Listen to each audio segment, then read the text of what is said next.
स्वागत है दोस्तों आज के टॉपिक मिनरल्स और एनर्जी रिसोर्स में। आज हम लोग भारत में पाए जाने वाले खनिज और ऊर्जा के संसाधन को हम लोग जानेंगे। हमारे डेली लाइफ में जीवन में जो विभिन्न प्रकार के जो हम वस्तु का उपयोग करते हैं, जो साधारणतः किसी ना किसी मेटल का बना होता है और यह मेटल किसी ना किसी खनिज से हमें प्राप्त होता है।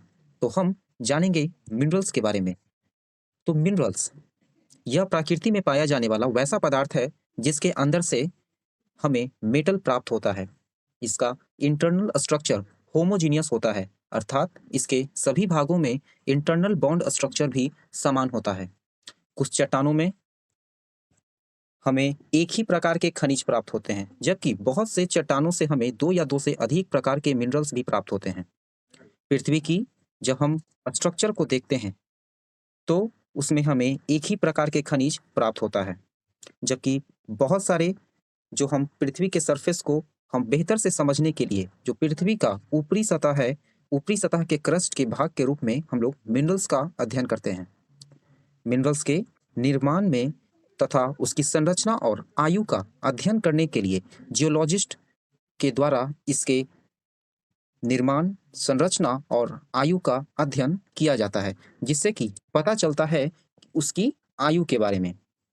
दैनिक जीवन में खनिज का जो उपयोग हमारे आम जीवन में जो किया जाता है, हम लोग उसके बारे में जानेंगे। तो इसका उपयोग हमारे आम जीवन में टूथपेस्ट का जो हम इस्तेमाल करते हैं, उसमें पाया जाने वाला टूथपेस्ट के भीतर सिलिका, चूना पत्थर, फॉस्फेट ये सब देखने को मिलता है। मिनरल्स की आवश्यकता हमारे शरीर को भी होती है, जिससे कि हमारे शरीर का जो सिस्टम है वो सही रूप से चल सके।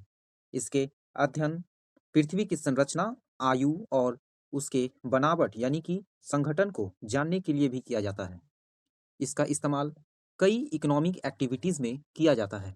तो हम लोग आगे देखेंगे mode of occurrence of minerals यानी कि खनिजों की प्राप्ति की विधि। वैसे तो मिनरल्स आमतौर पर ओर्स में पाए जाते हैं। ओर्स प्रकृति में पाया जाने वाला वैसा पदार्थ है जिसके अंदर से हमें मिनरल्स की प्राप्ति होती है। और ये जो मिनरल्स के भीतर, हर मिनरल्स के भीतर लगभग दो या दो से अधिक प्रकार के तत्व मौजूद होते हैं। और उसके निष्कासन को यानी कैसे हम खनिज की प्राप्ति करेंगे, तो हम उसके बारे में आगे देखेंगे। फर्स्ट मेथड हम लोग देखेंगे वेन्स एंड लोड्स। तो इग्नियस और मेटामॉर्फिक प्रकार के चट्टान से प्राप्त होने वाले खनिजों में से हमें टीन, कॉपर, जिंक और लेड जैसे मेटल्स की प्राप्ति होती है। जिस प्रकार की चट्टान में इसकी मात्रा कम होती है उसे वेन्स, तथा जिसमें इसकी मात्रा अधिक होती है उस प्रकार के चट्टानों को लोड्स कहते हैं। दूसरा देखेंगे हम लोग बेड्स एंड लेयर्स। तो बेड्स एंड लेयर्स, इसमें सेडिमेंट्री रॉक में मिनरल्स का जो संचय यानी जो जमाव हॉरिजेंटल लेयर के रूप में होता है।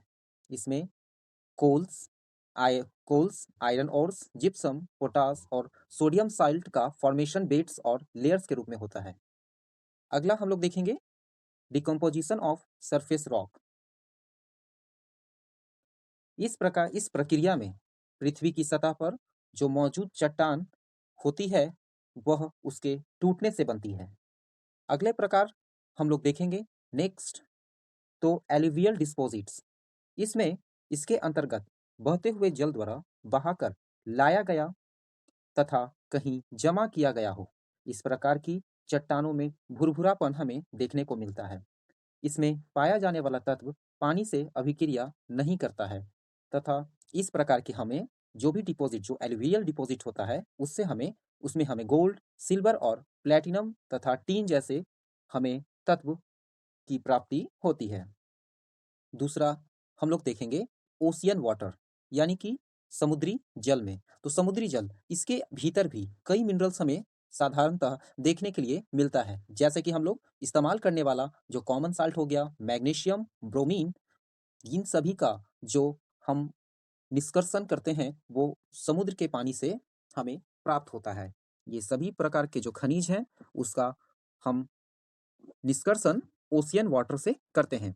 आगे हम लोग देखेंगे कि distribution of minerals in India यानी कि भारत में खनिजों का डिस्ट्रीब्यूशन हम लोग पढ़ेंगे और जानेंगे इसके बारे में। तो distribution of minerals in India यानी कि भारत मिनरल्स के मामले में बहुत ज़्यादा समृद्ध है। भारत में काफ़ी प्रचुर मात्रा में मिनरल संसाधन मौजूद हैं। तो आइए हम उस क्षेत्र के बारे में जानते हैं। जैसे कि पहला हो गया पेनिनसुलर प्लेट्यू यानी कि प्रायद्वीपीय पठार के बारे में जानेंगे। तो प्रायद्वीपीय पठार इसमें काफ़ी मात्रा में जो धात्विक खनिज, धात्विक मतलब मेटालिक मिनरल्स, इसके अंदर काफ़ी ज़्यादा धात्विक खनिज के और कोयला हो गया और माइका तथा अन्य नॉन फेरस मिनरल्स और नॉन मेटालिक मिनरल्स भी पाए जाते हैं। तो ये था किस रीजन के बारे में, यह क्षेत्र था प्रायद्वीपीय पठार यानी कि पेनिनसुलर प्लेट्यू के बारे में। जबकि दूसरा हम लोग देखेंगे गुजरात और आसाम का क्षेत्र। तो इन प्रदेशों में सेडिमेंट्री रॉक के कारण, ठीक है, यहाँ पाया जाने वाला जो चट्टान है वो सेडिमेंट्री रॉक है और यह जिसमें हमको पेट्रोलियम की प्रचुर मात्रा हमें प्राप्त होती है। और यह जो क्षेत्र है वो गुजरात और असम का क्षेत्र है जहाँ से हमें ये पेट्रोलियम प्राप्त होता है। अगला हम लोग देखेंगे राजस्थान। राजस्थान में भी से हमें बहुत ज़्यादा प्रचुर मात्रा में नॉन फेरस मिनरल्स की प्राप्ति होती है। तो नॉन फेरस मिनरल्स किसको कहते हैं? नॉन फेरस मिनरल्स वैसा मिनरल्स हो गया जिसमें लौह चुंबकीय यानी कि लोहे का जो गुण है वो नहीं होता है, उसमें लोहे का गुण नहीं पाया जाता है। उस प्रकार के जो मिनरल्स होते हैं उसको हम लोग नॉन फेरस के नाम से जानते हैं। अगला पॉइंट हमारा है नॉर्दर्न प्लेन यानी कि उत्तर भारत का मैदान। तो ये जो क्षेत्र है, यह क्षेत्र मुख्य रूप से प्रसिद्ध है कृषि के लिए, खेती के लिए। इस भाग में जो मिनरल्स है ना वो बहुत ही कम मात्रा में है। यह जो क्षेत्र है वो मुख्य रूप से यह क्षेत्र कृषि की इसमें बहुलता बहुत ज़्यादा है। इस क्षेत्र में ज़्यादातर एलुवियल प्लेन्स होने के कारण यहाँ पर खेती का काम ज़्यादा होता है। The economic of extraction of minerals यानी कि खनिजों का जो निष्कर्षण होता है वो इकोनॉमिक एक्टिविटी के रूप में जो किया जाता है उसी को माइनिंग कहते हैं। ठीक है। तो भारत में मिनरल्स को नेशनलाइज्ड किया गया है तथा इसे माइनिंग करने के लिए हमें गवर्नमेंट की परमिशन लेनी होती है।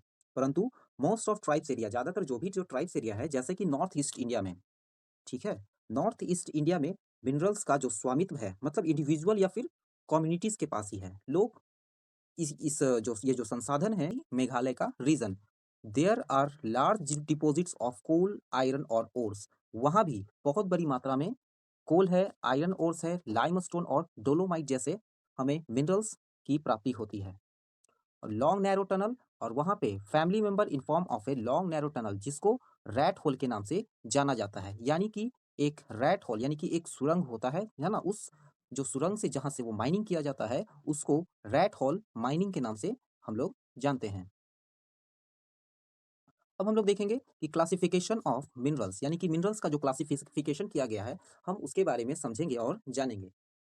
तो minerals are mainly classified as metallic और नॉन मेटालिक एनर्जी मटेरियल्स। ठीक है, मिनरल्स यानी कि जो मिनरल्स है, ठीक है, उसको दो भागों में बांटा गया है। पहला हम लोग देखेंगे मेटालिक, दूसरा नॉन मेटालिक, और एक एनर्जी मिनरल्स के रूप में भी हम लोग जानेंगे। तो पहला देखेंगे हम लोग मेटालिक मिनरल्स।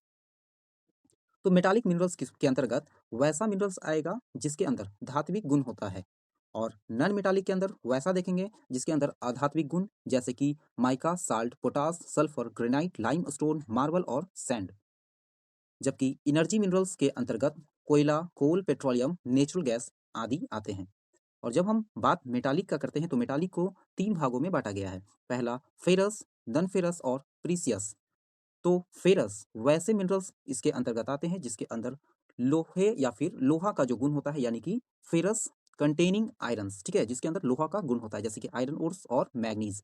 जबकि जो नॉन फेरस है उसके अंदर कॉपर, लेड, टीन और बॉक्साइड। जबकि जो हम प्रीसियस मिनरल्स की बात करते हैं तो प्रीसियस मिनरल्स के अंतर्गत गोल्ड, सिल्वर और प्लेटिनम जैसे मिनरल्स को हम देखते हैं। तो हम लोग अब देखेंगे मेटालिक मिनरल्स के बारे में। तो मेटालिक मिनरल्स यानी कि वैसा मिनरल्स यानी वैसा खनिज जिसके अंदर जो गुण है वो धात्विक गुण है। ठीक है, हम लोग जब पहले मेटालिक चैप्टर को पढ़े होंगे तो हम लोग जाने थे कि मेटालिक के कुछ प्रॉपर्टीज के बारे में। तो मेटालिक मिनरल्स के अंतर्गत, ठीक है, गोल्ड, सिल्वर और टंगस्टन को और भी कई मेटालिक मिनरल्स जैसे कि आयरन हो गया, कॉपर हो गया, ये सब मेटालिक मिनरल्स के अंतर्गत आते हैं।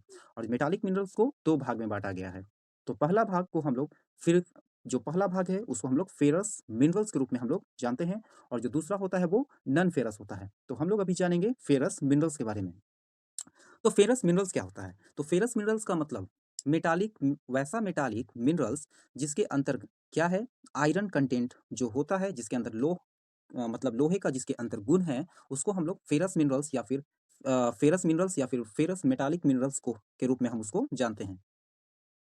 इस प्रकार का जो मिनरल्स है, ठीक है, about 3/4 of the total value of the production of the metallic minerals. Total metallic minerals के प्रोडक्शन का करीब 3/4 इसका हिस्सा है। इंडिया एक्सपोर्ट करता है बहुत बड़े अमाउंट में फेरस मिनरल्स का। अब हम लोग पढ़ेंगे कि इसके डिस्ट्रीब्यूशन के बारे में, कि आयरन और जो फेरस है, आयरन और जो मैग्नीज है, ठीक है, आयरन और मैग्नीज के देखेंगे, जानेंगे। तो पहला हम लोग का टॉपिक बनता है आयरन ओर्स, यानी कि लौह अयस्क। तो भारत में पाया जाने वाला ये जो लौह अयस्क है, जिसमें दो नाम सबसे इंपॉर्टेंट है, एक है मैग्नेटाइट और दूसरा हेमेटाइट।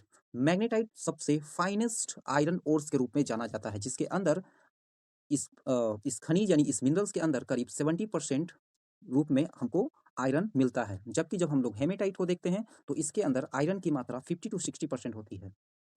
अब कुछ आयरन बेल्ट के बारे में हम लोग जानेंगे। आयरन बेल्ट का मतलब वैसा क्षेत्र जिसके भीतर आयरन की प्रचुर मात्रा है। तो पहला हम लोग देखेंगे उड़ीसा झारखंड का बेल्ट, यानी इस रीजन में उड़ीसा झारखंड के बेल्ट में जो आयरन के रूप में हमको सबसे जो हाई ग्रेड का जो आयरन है, यानी कि जो हेमेटाइट है, वो हमें यहाँ से प्राप्त होता है। यहाँ का जो डिस्ट्रिक्ट है उड़ीसा का, मयूरभंज हो गया, केंदुझार हो गया, इस डिस्ट्रिक्ट जो उड़ीसा का है, और झारखंड का जैसे कि सिंहभूम, ठीक है। तो सिंहभूमि, ये सब जो डिस्ट्रिक्ट है और ये जो जगह है, यहाँ से हमें हेमेटाइट प्रकार का जो मिनरल्स है वो हमें यहाँ से प्राप्त होता है। अब हम लोग देखेंगे कि अब दुर्ग या फिर बस्तर या फिर चंद्रपुर, दुर्ग बस्तर या चंद्रपुर बेल्ट। तो दुर्ग या बस्तर ये मध्य प्रदेश में पड़ने वाला डिस्ट्रिक्ट है। तो छत्तीसगढ़ और महाराष्ट्र, जबकि चंद्रपुर महाराष्ट्र में है, तो छत्तीसगढ़ और मध्य प्रदेश के रीजन में ये जो दुर्ग बस्तर है, ये छत्तीसगढ़ और मध्य प्रदेश दोनों में कंबाइंड रूप से यहाँ से शुरुआत इस रीजन का होता है और यह महाराष्ट्र तक फैला हुआ है, जिसमें सबसे ज़्यादा योगदान छत्तीसगढ़ और महाराष्ट्र राज्य का है।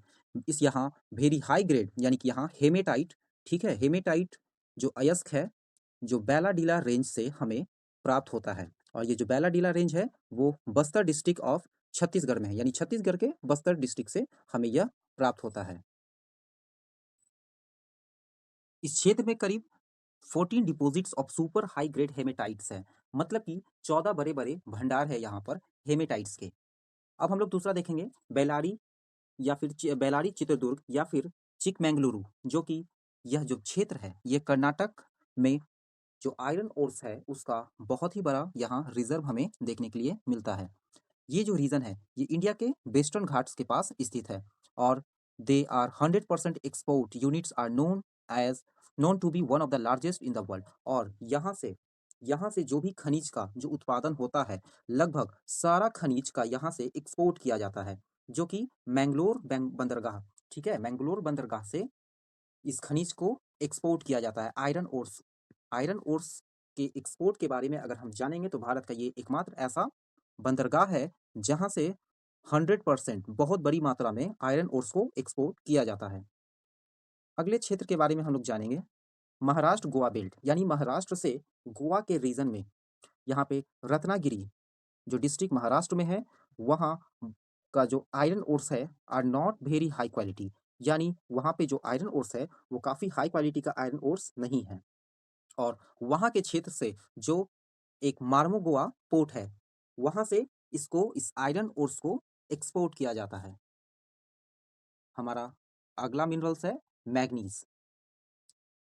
तो manganese is a metallic element, ये भी एक मेटालिक एलिमेंट है जिसका इस्तेमाल स्टील के उत्पादन में किया जाता है। इसको हम लोग फेरो मैग्नीज एलॉयल के निर्माण में हम लोग इसके इस्तेमाल से फेरो मैग्नीज एलॉयल को बनाते हैं। It is also use in the manufacturing of secticides, bleachings powder, insecticides and paints. India का जो रैंकिंग है इसके उत्पादन में, वो पूरी दुनिया का 5वें नंबर पे मैग्नीज के प्रोडक्शन में हमारा देश आता है। और हमारे देश में जो उड़ीसा है वो सबसे बड़ा लार्जेस्ट प्रोड्यूसर ऑफ मैग्नीज है। अब हम लोग पढ़ेंगे नॉन फेरस मिनरल्स, यानी कि वैसा मिनरल्स जिसमें लोहे का गुण नहीं पाया जाता है। तो minerals that do not contain irons content, यानी कि लोहे का गुण उसके अंदर नहीं होता है, जिसको हम लोग नॉन फेरस मिनरल्स के नाम से जानते हैं। India has only a few reserve, जिसको मतलब हम लोग इंडिया में जो नॉन फेरस रिजर्व है ये कुछ ही मात्रा में है। जैसे कि ये मिनरल्स के रूप में हम लोग कॉपर हो गया, लेड हो गया, जिंक, बॉक्साइट, गोल्ड, ईटीसी। हमारे देश में the distribution of non ferrous minerals में जो कॉपर और जो बॉक्साइट है, हम लोग उसके बारे में आगे डिस्कस करेंगे। तो पहला है हमारा topic copper. Copper is an important minerals. क्यों? क्योंकि कॉपर का जो इस्तेमाल है वो इलेक्ट्रिकल कंडक्टिविटी के रूप में बहुत अच्छा माना जाता है।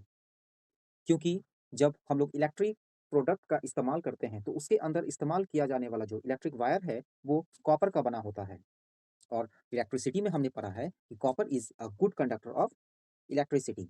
तो यही कारण है कि कॉपर का जो डिमांड है वो इलेक्ट्रिकल कंडक्टिविटी यानी इलेक्ट्रिकल जो सेक्टर है, इलेक्ट्रिसिटी का जो प्रोडक्ट बनता है उसके भीतर इसका डिमांड बहुत ही ज़्यादा है। इसके इस्तेमाल हम लोग इलेक्ट्रिक केबल, इलेक्ट्रॉनिक्स और केमिकल इंजीनियरिंग इंडस्ट्री जैसे उद्योगों में हम लोग इसका इस्तेमाल करते हैं। कॉपर जो कि जिसका जो माइंस है, तो खेतरी, राजस्थान में पाया जाने वाला जो माइंस है खेतरी, यहाँ से कॉपर का प्रचुर मात्रा में प्रोडक्शन होता है। हम लोग मध्य प्रदेश का बालाघाट भी या फिर झारखंड का सी भूमि जो डिस्ट्रिक्ट है वहाँ से भी कॉपर की प्राप्ति हम लोग को होती है। हम लोग आगे देखेंगे बॉक्साइट। तो बॉक्साइट ओर्स का जो इस्तेमाल है वो bauxite ores is used for obtaining aluminium.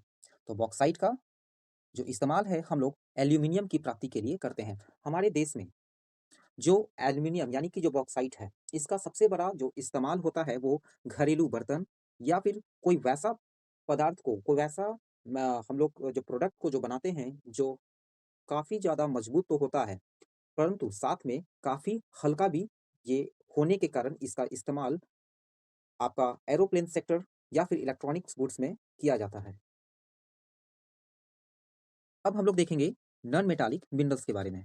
तो जो नॉन मेटालिक मिनरल्स है उसके अंतर्गत वैसा मिनरल्स को रखा गया है जिसके अंदर मेटालिक गुण यानी कि धात्विक गुण नहीं होता है, वैसे मिनरल्स को हम लोग नॉन मेटालिक मिनरल्स के रूप में जानते हैं। The basic character of non metallic minerals is that they do not yield a new product on melting, यानी कि उसको पिघलाने के बाद कोई भी नया प्रोडक्ट नहीं बनता है। तो उसके अंदर सबसे पहले हम लोग पढ़ेंगे माइका। माइका यानी अब हम लोग देखेंगे माइका को। तो it is used in electric and electronics industry. तो इलेक्ट्रिक और इलेक्ट्रॉनिक इंडस्ट्रीज में इसका बहुत ही बड़ा योगदान है। क्यों? क्योंकि जो माइका होता है वो क्या है कि गुड कंडक्टर ऑफ हीट और बैड कंडक्टर ऑफ इलेक्ट्रिसिटी। ये इलेक्ट्रिसिटी का बैड कंडक्टर होता है, यानी कि माइका का एक पतला सा थीन सीट के रूप में इलेक्ट्रिसिटी के जो आयरन होता है उसमें किया जाता है। साथ ही और भी कई प्रोडक्ट जिसके इलेक्ट्रॉनिक प्रोडक्ट जिससे कि हीट तो ट्रांसफर हो जाता है परंतु करंट इलेक्ट्रिसिटी पास ना हो इसके लिए हम लोग माइका का इंसुलेटर के रूप में इस्तेमाल करते हैं। यह छोटा नागपुर का जो रीजन हो गया, हजारीबाग, यानी छोटा नागपुर रीजन के अंतर्गत झारखंड का हजारीबाग सबसे बड़ा प्रोड्यूसिंग स्टेट्स, सबसे ज़्यादा प्रोड्यूसिंग एरिया के रूप में ये निकल के आता है। हालांकि राजस्थान भी का जो अजमेर डिस्ट्रिक्ट है यहाँ से भी हमें काफ़ी प्रचुर मात्रा में माइका का निष्कर्षण ये हमें यहाँ से भी प्राप्त होता है। अब देखेंगे रॉक मिनरल्स। तो रॉक मिनरल्स के अंदर जैसे कि लाइमस्टोन, चूना पत्थर, ठीक है, इस प्रकार का जो हमारा मिनरल्स है वो सेडिमेंट्री रॉक में पाया जाता है। यानी कि जो लाइमस्टोन यानी चूना पत्थर इस तरह का जो मिनरल्स होता है वो सेडिमेंट्री रॉक के अंदर ही पाया जाएगा, जिसमें काफ़ी प्रचुर मात्रा में कैल्शियम कार्बोनेट और मैग्नीशियम कार्बोनेट हमें इससे मिलता है। Limestone is used for smelting iron. जो ब्लास्ट फर्नेस होता है ना स्टील प्लांट में उसके भीतर इसका उपयोग किया जाता है। और ये जो लाइमस्टोन है ये सबसे ज़्यादा प्रचुर मात्रा में हमें कर्नाटक तथा आंध्र प्रदेश के रीजन से प्राप्त होता है। साथ ही लाइमस्टोन का इस्तेमाल सीमेंट उद्योग, सीमेंट फैक्ट्री में भी इसका उपयोग होता है। अब देखेंगे हजार्ड्स ऑफ माइनिंग, यानी कि माइनिंग से होने वाले खतरों के बारे में हम लोग जानेंगे। तो जो माइनिंग इंडस्ट्री है वो एक काफ़ी जो रिस्की इंडस्ट्रीज है, वो इसलिए क्योंकि काफ़ी लोग इस इंडस्ट्री में काम करते वक़्त लोगों को चोट आती है। ये जो माइनिंग है, ये जब किसी जगह पे, किसी एरिया पे जब माइनिंग किया जाता है, तो माइनिंग के दौरान वर्कर्स कई बार ऐसी घटना हमें देखने को मिली है कि माइनिंग के दौरान जो वर्कर्स हैं, उस जो अंदर जो जहाँ से माइनिंग हो रहा है, वो पूरा का पूरा एरिया ही वर्कर्स के ऊपर गिर गया हो और वर्कर्स को दब के वर्कर्स की जान चली गई है।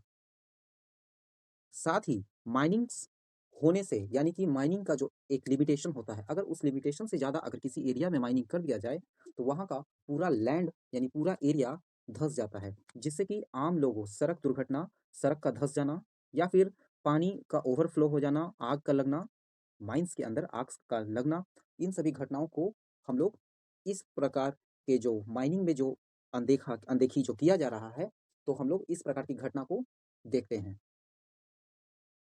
आगे हम लोग देखेंगे कि कंजर्वेशन ऑफ मिनरल्स। तो मिनरल्स का हमारा कंजर्वेशन, उसको बचाना क्यों इम्पोर्टेंट है? क्योंकि ये अगर हम लोग minerals resource should be used as a plan and sustainable manner. अगर सही रूप से अगर उसका इस्तेमाल नहीं किया जाएगा, तो आने वाले समय में हमें इसके शॉर्टेज को जल्द ही हम लोग इसके शॉर्टेज को अनुभव करेंगे। क्यों? क्योंकि एक लिमिट अमाउंट में ये हमारे धरती में है। अब टेक्नोलॉजी शुड भी, एक वैसे टेक्नोलॉजी को भी डेवलप करना होगा कि जो लोअर गेट का जो मिनरल्स है, उससे भी हम लोग लो कॉस्ट में, कैसे कम दर में, लो से लोअर कॉस्ट में हम उससे मिनरल्स को निकाल सकें। एक्चुअली मिनरल्स को जब निकाला जाता है, तो जो मिनरल्स होता है, जैसे कि 2 मिनरल्स है, ठीक है? तो इन दोनों को, इसके अंदर अगर लो जो आयरन है वो 70% है, इसके अंदर 30% है। तो इसके अंदर से जब हमको इस मिनरल्स के अंदर से जब किसी मेटल या नॉन मेटल को निकाला जाता है, तो उस कंपनी को बहुत ज़्यादा प्रॉफ़िट होता है। जबकि इसके अंदर से जब निकाला जाएगा, तो उस कंपनी को कम प्रॉफ़िट होगा। तो हमें एक ऐसे टेक्नोलॉजी को डेवलप करना होगा कि जिसके अंदर कम मात्रा में भी मिनरल्स है, उससे हम उस टेक्नोलॉजी के माध्यम से उसको भी हम प्राप्त कर सकें, उसको भी हम इस्तेमाल में ला सकें। जिससे कि क्या होगा कि जो एक ही जो डिपेंडेंसी है, एक ही माइन्स के ऊपर, तो उसको कम किया जा सके। एक ही एरिया के ऊपर जो डिपेंडेंसी है और जो अंधाधुंध जो माइनिंग हो रहा है, उससे थोड़ा हमें राहत देखने को मिलेगा। साथ ही हम लोग को रिसाइकिल और अल्टरनेटिव मटेरियल की ओर भी ध्यान देना बहुत ज़्यादा ज़रूरी है, जिससे कि हम लोग मिनरल्स को रिज़र्व करना सीख पाएँ। और जो हमारा मिनरल्स भी जो रिज़र्व है, वो इसी कारण से रह भी पाएगा, जब हम लोग अल्टरनेटिव मटेरियल को ढूँढ लेंगे। तो हम लोग अब आगे देखते हैं। तो आगे का हमारा टॉपिक है एनर्जी रिसोर्स। तो वैसा resource resource which are used as power to run, है ना? जिसका इस्तेमाल हम लोग इंडस्ट्री को चलाने के लिए कर रहे हैं, उस प्रकार के रिसोर्स को हम लोग एनर्जी रिसोर्स के रूप में हम लोग जानेंगे। तो पहला हो गया कन्वेंशनल सोर्स। जैसे कि कन्वेंशनल सोर्स है, उसके अंतर्गत हम लोग लकड़ी को या फिर कैटल डंग, जो हम लोग गोईठा, कोयला या फिर पेट्रोलियम, नेचुरल गैस, इन सभी को हम लोग काफ़ी लंबे समय से इसका इस्तेमाल करते आ रहे हैं। और जो नॉन कन्वेंशनल है, उसके अंतर्गत हम लोग देखेंगे कि जैसे कि सोलर एनर्जी हो गया, विंड एनर्जी हो गया, टाइडल एनर्जी हो गया और जियोथर्मल एनर्जी हो गया। तो अब हम लोग देखेंगे कन्वेंशनल सोर्स ऑफ एनर्जी। तो कन्वेंशनल सोर्स ऑफ एनर्जी के अंतर्गत कोयला हो गया। तो जैसे कि हम लोग कोल को जानते हैं, तो कोल काफ़ी बड़े अमाउंट में इंडस्ट्री के अंदर इस्तेमाल हो रहा है। और क्योंकि कोयले को ही जलाकर जो थर्मल पावर में और भी कई इंडस्ट्री के अंदर हम लोग एनर्जी को कंज्यूम कर रहे हैं। दूसरा हम लोग देखेंगे, अब यहाँ पे पहले हम लोग देखेंगे कि ये जो डिपेंडेंसी है कोयले के ऊपर, तो एक समय तो ऐसा आएगा जब कोयले की कमी हो जाएगी और लोगों को इस समस्या से जूझना पड़ेगा। तो पहले हम कोयले के कुछ प्रकार को देखेंगे। तो कोयले के कुल 4 प्रकार हैं। तो हम पढ़ेंगे सबसे बढ़िया प्रकार के कोयले के बारे में। तो सबसे पहले हम बढ़िया प्रकार का जो कोयला होता है, जो सबसे बेस्ट होता है, वो एंथ्रासाइट, दूसरा बिटुमिनस होता है, तीसरा लिग्नाइट होता है और चौथा पीट कोयला होता है। यानी हम एबीसीडी के अगर अल्फ़ाबेटिकल सीरीज़ में इसको अगर सजाएँ, तो सबसे पहले ए आता है, फिर बी, उसके बाद एल और सबसे आखिर में पी आता है। तो याद करने में हमको सबसे ज़्यादा आसानी होगा, जिससे कि हम तुरंत इसको याद कर सकते हैं कि सबसे ऊपर अगर ए आया तो एंथ्रासाइट प्रकार का जो कोयला होता है, वो सबसे हाई क्वालिटी का कोल होता है। ठीक है? दूसरा क्वालिटी, दूसरे नंबर पे बिटुमिनस आता है, तीसरे पे लिग्नाइट और चौथे पे पीट। तो जो एंथ्रासाइट है, ये जम्मू कश्मीर के रीजन में पाया जाता है, जबकि भारत में सबसे ज़्यादा मात्रा में जो मिलने वाला जो कोयला है वो है बिटुमिनस, और लोगों के द्वारा या इंडस्ट्री में भी इसको बहुत ज़्यादा इस्तेमाल किया जाता है। और लिग्नाइट जो कोयला होता है वो क्या होता है कि लो ग्रेड, ठीक है, इसको हम लोग ब्राउन कोल के नाम से भी जानते हैं। जो लिग्नाइट होता है, लिग्नाइट प्रकार के जो कोयला होता है उसको ब्राउन कोल के नाम से जानते हैं। इसके अंदर काफ़ी ज़्यादा नमी होता है। इसका इस्तेमाल इलेक्ट्रिक मतलब जनरेशन में इसका इस्तेमाल किया जाता है। अब चौथे प्रकार का जो कोयला है उसको जो पीट होता है, जिसके अंदर कार्बन की मात्रा बहुत ज़्यादा कम होती है, और इसको जलाने से हमें बहुत ज़्यादा जो धुआँ होता है, क्यों? क्योंकि इसके अंदर नमी काफ़ी ज़्यादा है, तो जिस कोयले के भीतर जितना ज़्यादा नमी होगा, तो उस कोयले को जलाने के बाद धुआँ हमें उतना ही ज़्यादा देखने को मिलेगा। Occurrence of coal in India, तो जो कोयला का जो क्षेत्र है, वो है गोंडवाना कोल्स, यानी इसका जो गोंडवाना जो रीजन्स है, वहाँ जो कोयला का जो बना वो 200 मिलियंस ईयर अगो। ये जो गोंडवाना लैंड है, ये झारखंड के जो दामोदर वैली या और जो वेस्ट बंगाल और झारखंड का जो रीजन है, यह उस रीजन में हमें देखने को मिलता है। जो गोंडवाना रीजन्स है, ये उसके अंतर्गत झरिया हो गया, रानीगंज हो गया, बोकारो हो गया, ये सब कुछ इम्पोर्टेंट जो जगह है, वहाँ से हमें ये इम्पोर्टेंट कोल फील्ड है, वहाँ से हमें क्या कोयले की प्राप्ति होती है। तो coals deposit are also present in Godavari, Mahanadi, Son and Wardha valley. इन जगहों से भी हमें काफ़ी ज़्यादा मात्रा में कोयले के खान मिले हैं, जिसका हम लोग वहाँ से निष्कर्षण यानी हम लोग वहाँ से कोयले को निकाल रहे हैं। अब देखेंगे टर्शियरी कोल। तो दिस वाज फॉर्म्ड, जो टर्शियरी कोल है वो 55 मिलियन अगो यानी ईयर अगो, यानी 55 मिलियन साल पहले इसका फॉर्मेशन हुआ है। और ये जो कोल है वो नॉर्थ ईस्टर्न स्टेट यानी कि मेघालय, असम, अरुणाचल प्रदेश और नागालैंड, ये जो ईस्टर्न साइड्स के जो स्टेट्स हैं, ये टर्शियरी कोल हमें वहाँ देखने को मिलते हैं। अगला हम लोग पेट्रोलियम को जो देखेंगे, तो petroleum is also known as a minerals of oil and liquid gold, जिसको हम लोग लिक्विड गोल्ड के नाम से भी जानते हैं, और यह सेकंड हाईएस्ट एनर्जी सोर्स है जिसका हम लोग इस्तेमाल कर रहे हैं। कोल या पेट्रोलियम को, कोल के बाद हम लोग जो पेट्रोलियम का इस्तेमाल कर रहे हैं, तो पेट्रोलियम का इंडिया में कई इंडस्ट्रीज में इसका इस्तेमाल किया जा रहा है। साथ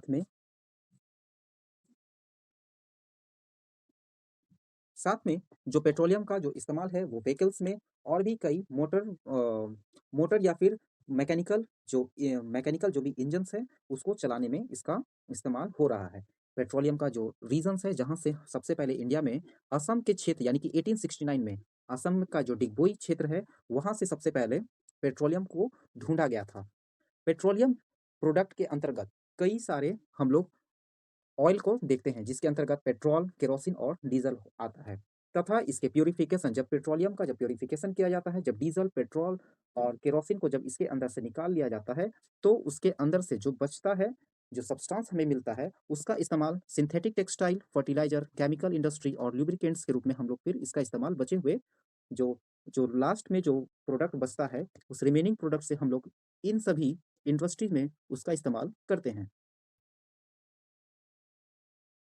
अभी देखेंगे अकरेंस अब की जो हमारा जो पेट्रोलियम है, भारत में पेट्रोलियम जो पाया जाता है वो टर्शियरी रॉक का जो एरिया है, वहाँ से हमें ये प्राप्त होता है।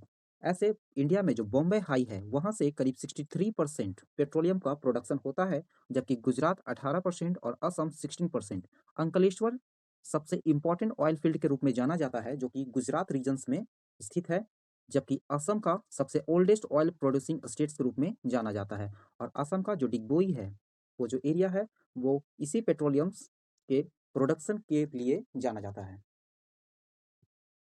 हम लोग अब देखेंगे नेचुरल गैस यानी कि प्राकृतिक गैस के बारे में। तो नेचुरल गैस, जिसको क्लीन एनर्जी रिसोर्स के रूप में भी जाना जाता है, क्योंकि इसके इस्तेमाल से जो हमारा इन्वायरमेंट है, वो बहुत ही कम मात्रा में पॉल्यूटेड होता है। क्यों? क्योंकि जब इसको जलाया जाता है तो इसके भीतर से बहुत ही कम मात्रा में कार्बन के पार्टिकल्स निकलते हैं। तो अगर हम कंपेयर करें कोयले और पेट्रोलियम के प्रोडक्ट्स में, तो जब कोयले या फिर पेट्रोलियम को जलाया जा रहा था, तो वो हमारे इन्वायरमेंट को बहुत ज़्यादा हार्म कर रहा था कंपेयर टू नेचुरल गैस।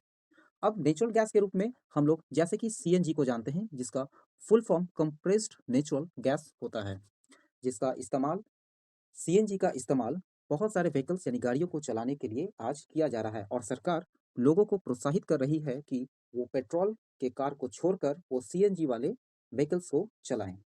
अब इसका जो प्रोडक्शन है, जो हमें यह कृष्णा और जो गोदावरी का जो बेसिन है, जो रिवर बेसिन है, हमें ये जो नेचुरल गैस है वहाँ से अवेलेबल हमें वहीं से प्राप्त होती है तथा मुंबई हाई और गल्फ ऑफ कैम्बे या फिर अंडमान निकोबार जो आइलैंड है, हमें नेचुरल गैस वहाँ से मिल रहा है। अब हम लोग जानेंगे कि इलेक्ट्रिसिटी यानी कि विद्युत। तो electricity has a wide range of application in today's world. जो इसका इस्तेमाल पूरी दुनिया में सबसे ज़्यादा हो रहा है और ये जो हमारा जो दुनिया, ये जो हमारा वर्ल्ड चल रहा है, वो इलेक्ट्रिसिटी के बगैर इस तेज़ तर्रार दुनिया में जो जो काम चल रहा है उसका हो पाना थोड़ा-सा मुश्किल है। तो कन्वेंशनली इलेक्ट्रिसिटी को हम लोग देखेंगे और दूसरा नॉन कन्वेंशनली इलेक्ट्रिसिटी को हम लोग देखेंगे। तो कन्वेंशनली इलेक्ट्रिसिटी, वैसे इलेक्ट्रिसिटी को हम लोग जानेंगे कि उस इलेक्ट्रिसिटी के प्रोडक्शन में जब हम लोग कन्वेंशनली इलेक्ट्रिसिटी को प्रोड्यूस करते हैं तो उसके भीतर जो जलाया जाता है वो फॉसिल्स फ्यूल होता है। यानी कि वैसा इलेक्ट्रिसिटी जिसके प्रोड्यूस करने में फॉसिल्स फ्यूल का इस्तेमाल हो रहा हो, वैसे इलेक्ट्रिसिटी को हम लोग कन्वेंशनली इलेक्ट्रिसिटी के रूप में जानते हैं। और करीब 310 थर्मल पावर प्लांट्स इंडिया में मौजूद है। जबकि नॉन कन्वेंशनली इलेक्ट्रिसिटी को जो जो जनरेट किया जाता है वो वाटर, जिसको हम लोग हाइड्रो इलेक्ट्रिसिटी कहते हैं। अब जो नॉन कन्वेंशनली इलेक्ट्रिसिटी होता है उसको प्रोड्यूस करने में जो हमारा जो इन्वायरमेंट होता है वो किसी भी तरीके से पॉल्यूशन से ग्रसित नहीं होता है। यानी कि इसको हम लोग पॉल्यूशन फ्री इलेक्ट्रिसिटी के नाम से भी हम इसको जानते हैं। अब जैसे कि भाखड़ा नंगल हो गया, दामोदर वैली हो गया, कोपिली है, हाइडल प्रोजेक्ट हो गया, इन सभी जगह नॉन कन्वेंशनली तरीके से इलेक्ट्रिसिटी को प्रोड्यूस कर रहा है। लोग देखेंगे non conventional source of energy को। तो पहले क्या हुआ कि जो नॉन रिन्यूएबल रिसोर्स जो एनर्जी का था उसका इतना ज़्यादा इस्तेमाल हुआ कि जो हमारा इन्वायरमेंट है वो पूरी तरीके से पॉल्यूटेड हो गया, जिससे कि कई बीमारियां यहाँ घर बना लिया और लोग भी काफ़ी ज़्यादा, लोगों को इससे परेशानी होने लगी। धीरे धीरे जो हम लोग जो नॉन कन्वेंशनल ये सोर्स ऑफ एनर्जी की ओर अब हम लोग बढ़ते जा रहे हैं। इसका सबसे जो मुख्य कारण है वो ये कि हमारे इन्वायरमेंट को ज़्यादा से ज़्यादा पॉल्यूशन फ्री करना है। तो जिसमें हम लोग सबसे पहला कदम देखेंगे न्यूक्लियर और एटॉमिक एनर्जी की ओर। तो न्यूक्लियर और एटॉमिक एनर्जी, इसमें क्या होता है कि एक एटॉम को, जो एटॉम का जो स्ट्रक्चर होता है, एटॉम को तोड़कर इलेक्ट्रिसिटी को जनरेट किया जाता है, इलेक्ट्रिसिटी को प्रोड्यूस किया जाता है, जिसके लिए यूरेनियम और थोरियम जैसे एलिमेंट को, तत्व की आवश्यकता होती है, जो कि अरावली रेंज या फिर राजस्थान और झारखंड जैसे जो राज्य है हमें वहां से ये प्राप्त होता है। अब हम लोग आगे देखेंगे सोलर एनर्जी। तो India is a tropical country, यहाँ काफ़ी ज़्यादा सनलाइट हमें लगभग हर मौसम में यहाँ देखने को मिलता है। इसलिए यहाँ जो काफ़ी ज़्यादा पॉसिबिलिटीज़ है वो सोलर एनर्जी का यहाँ पॉसिबिलिटीज़ बहुत ही ज़्यादा है। इसलिए यहाँ कई प्रोजेक्ट चलाया जा रहा है, जिस प्रोजेक्ट के तहत हम सोलर एनर्जी से क्या कर सकते हैं कि ज़्यादा से ज़्यादा इलेक्ट्रिसिटी को प्रोड्यूस कर सकते हैं, जो कि हमारे इन्वायरमेंट को सुरक्षित बनाए रखने में अहम योगदान होगा। अब इंडिया के बहुत सारे जो क्षेत्र हैं वहाँ सोलर प्लांट को लगाया जा रहा है, जैसे कि मध्य प्रदेश हो गया, राजस्थान हो गया, और भी कई स्टेट्स जैसे कि तेलंगाना हो गया, गुजरात हो गया, यहाँ ह्यूज मात्रा में बड़े-बड़े प्रोजेक्ट के रूप में सोलर एनर्जी को लगाया जा रहा है, जिससे कि एनवायरनमेंट को पॉल्यूशन फ्री बनाया जा सके। अब देखेंगे विंड पावर।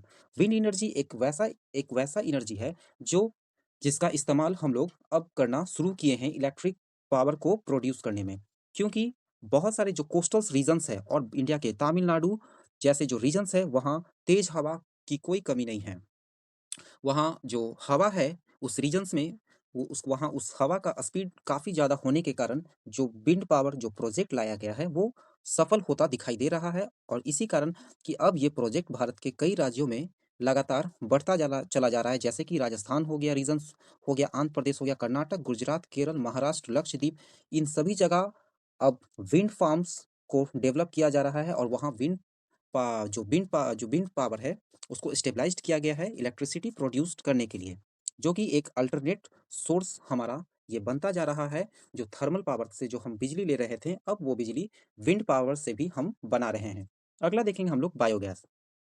तो biogas is generated by decomposition of organic materials, जैसे कि बहुत सारे सर्ब्स हो गया, फार्म वेस्ट हो गया, एनिमल्स हो गया, या फिर जो ह्यूमन वेस्ट हो गया, इन सभी को जब इसी तरीके से नालियों या नदी में बहा दिया जाता था तो वो क्या होता था कि एक पॉल्यूशन का कारण बनता था। लेकिन जब बायोगैस प्लांट्स के बन जाने से अब उसको ट्रीट करके एक सस्ता इन्वायरमेंट फ्रेंडली हम क्या करते हैं, फ्यूल को बनाते हैं, जिसका इस्तेमाल कुकिंग और लाइटनिंग के लिए करते हैं।